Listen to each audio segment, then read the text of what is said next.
Forest Woods Media presents 20th Century Poets. Listen to a minute commentary of Theodore J. Kooser, Ted Kooser, Nebraska's favorite son, who served as U.S. Poet Laureate 2004 to 2006. I'm Grace Cavalieri. Ted Kooser has been called the poet of clarity, the master of metaphor. He lives out the prophecy of William Carlos Williams that the rudiments of life are available to all. Complexities, aging, illness, death, memory are counterbalanced by Kooser's choice of language, interpreting a scene at its essence. Sometimes he presents a landscape and then moves in, crystallizing a moment in time to which a tiny miracle occurs. Then everything fans out again. It is interesting to evaluate American poetry from the grandiose in the early part of the 20th century to the colloquial in the 21st.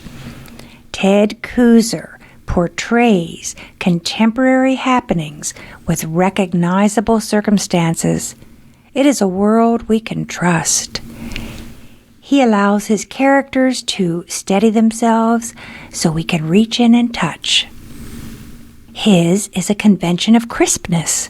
His poetic equipment creates a world akin to reality, but not quite reality. The prevailing tone is affirmation. The love of metaphor is the conveyor belt. The hydraulic beneath the poem is a tolerating spirit. In American poetry, Kooser is thought to embody the Midwesterner's moral and social acceptance of America's idealism and its flaws. He believes in human relationships and makes that evident with symbols that define our own lives. Even when writing of bitterness or loss, he has a lightness of heart that cannot be learned. And most times his work turns our need for love into anecdotes in the tradition of American humorists. He becomes the anti-hero, human frailty the punchline, making sadness look as if it's just failed humor. Ted Kooser had that most unusual beginning for a poet, a secure and happy childhood. Not many claim that.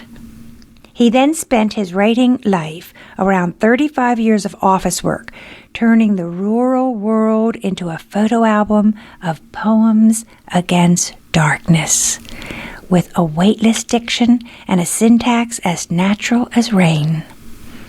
It reminds us of what A.R. Ammon said, that poetry is a kind of behavior. And if this is true, Kooser's sincerity as a person is his triumph as a writer.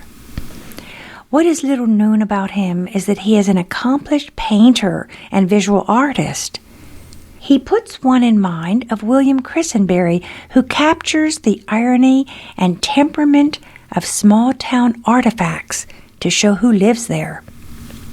Ted Kooser seeks harmony in a land with all kinds of creatures, snakes, and bugs.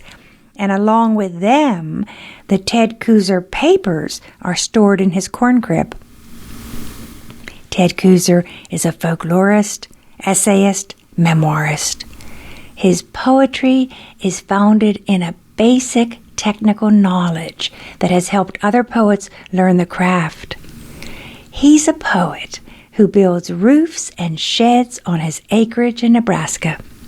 He puts writing elements together the same way, with practical applications and a basic philosophy of faith that expects it to work. Daddy Longlegs.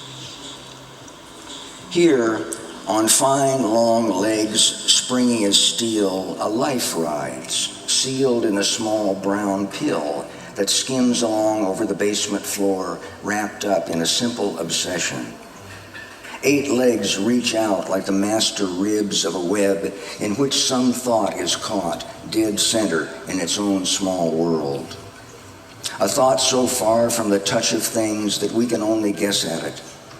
If mine, it would be the secret dream of walking alone across the floor of my life with an easy grace and with love enough to live on at the center of myself. I'm Grace Cavalieri. Funding is provided by the Sinipit Fund. Our producer is Jack Tarashuk. Our engineer is Mike Turpin.